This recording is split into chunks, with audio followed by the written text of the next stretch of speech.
Mardi 28 juin 2016, 10e plénière du Club Noé. Au programme, des témoignages croisés de dirigeants sur leur expérience de l'économie de la fonctionnalité et de la coopération. Premier témoignage avec Thomas Letiers, dirigeant de Textiflore, une jeune société qui propose aux entreprises une solution éco-responsable pour gérer sur la durée leur revêtement de sol. Si on prend la définition de l'économie de la fonctionnalité selon laquelle ce modèle consiste à vendre un usage, a priori le modèle que tu proposais rentrait dans l'économie de la fonctionnalité. Sauf qu'un jour, malheureusement, tu m'as rencontré, et puis je t'ai dit que c'était pas exactement de l'économie de la fonctionnalité. C'est ça. Et tu as décidé par la suite de faire un parcours d'accompagnement vers l'économie de la fonctionnalité.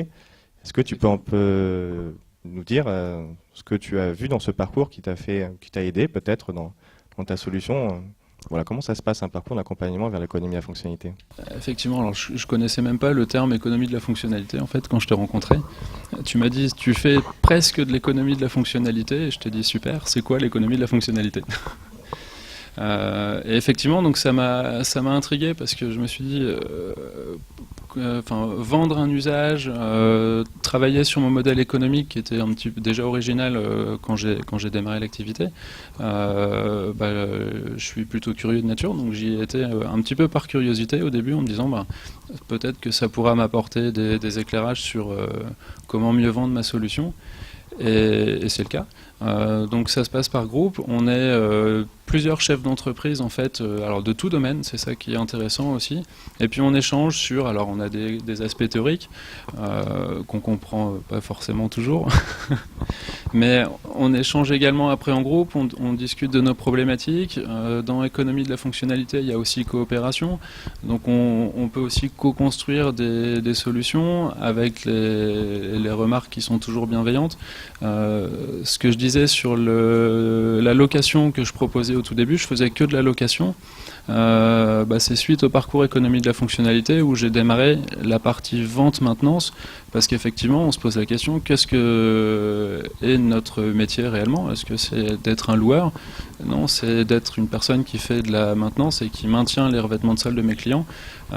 C'est tout ce genre de choses que ça apporte. Donc du coup, maintenant, derrière l'offre de maintenance, il y a toute une partie également de conseils pour que le revêtement de sol aussi dure le plus longtemps possible et finalement que même tes clients utilisent le moins de matière également possible. C'est ça, exactement. C'est la première étape de mon offre, c'est vraiment toute la partie conseil. Un produit qui est uni, par exemple, à maintenir, c'est très compliqué. Donc il vaut mieux partir sur un produit un peu texturé, par exemple. En quoi tu trouves ça plus pertinent d'avoir cette partie de conseil en plus du travail en plus? Bon, certes, on voit bien peut-être l'intérêt d'un point de vue environnemental que les clients utilisent moins de matière, mais voilà, le fait d'avoir développé cette partie de conseil en plus, ça apporte quoi? C'est pas qu'elle apporte, c'est qu'elle est nécessaire dans mon cas. Si je conseille pas et si je pose pas le bon produit, je vais pas pouvoir le maintenir. Donc je vais pas,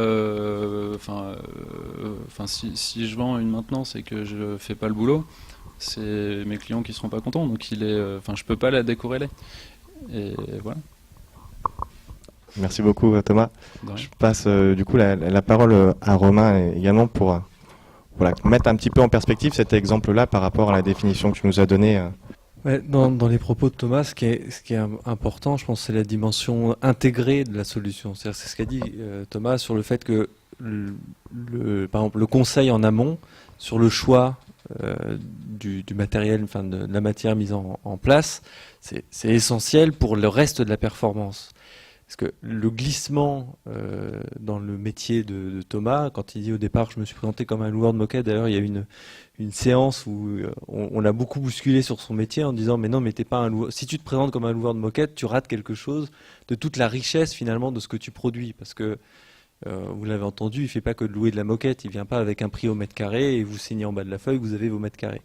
Et ce qui est très intéressant, je trouve que ça illustre très bien ce côté d'intégration et du sens de l'intégration. Et donc, on voit bien derrière comment il s'est déplacé sur... il y a un déplacement sur la définition de la performance telle que lui, il la mettait en avant immédiatement. C'est-à-dire, si on est dans le métier du loueur de moquette, pour aller un peu vite, il est performant, Thomas, s'il arrive à installer, poser son produit à un coût relativement stable et de manière la plus adaptée possible, on va dire, aux besoins du client comme ça.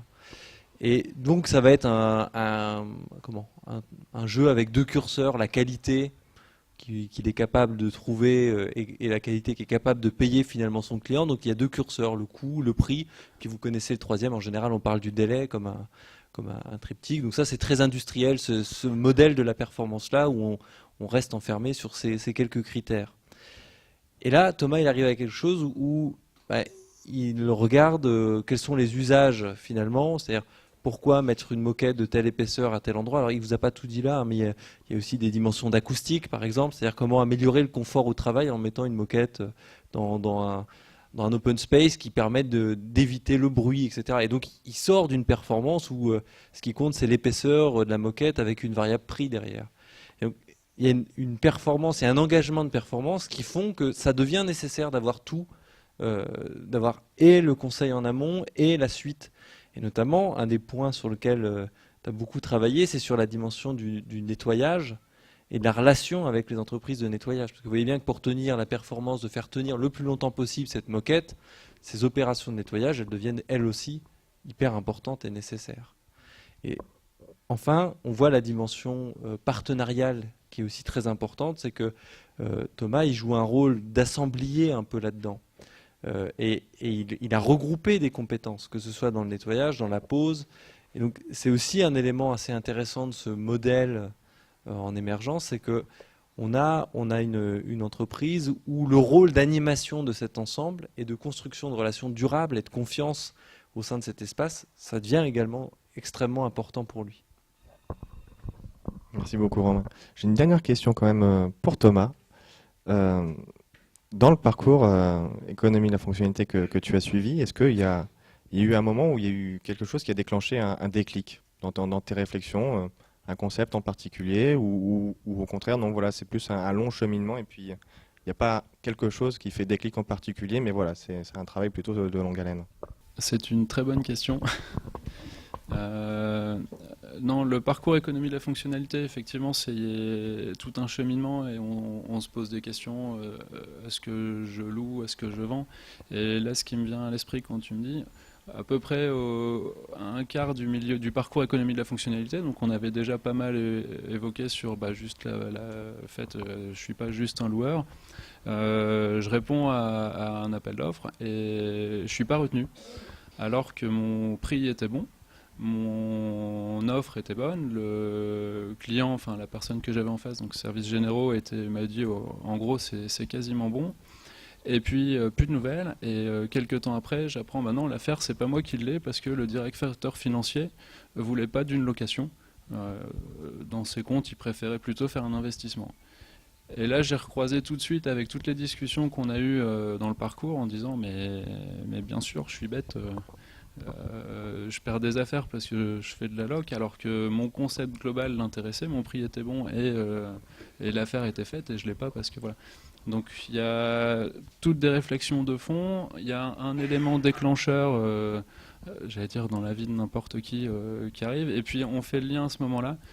Et puis là pour le coup après on creuse encore la réflexion et on trouve des solutions. Ouais. Donc ça veut dire que dans un parcours d'accompagnement, le fait de discuter un petit peu de son modèle économique et de le mettre, de le passer au crible de l'économie de la fonctionnalité, ça nous permet peut-être aussi de voir les opportunités que l'on aurait loupées ou de voir de nouvelles opportunités qui apparaissent qu'on n'aurait pas forcément identifiées parce qu'on n'avait pas forcément la matière pour penser cette opportunité.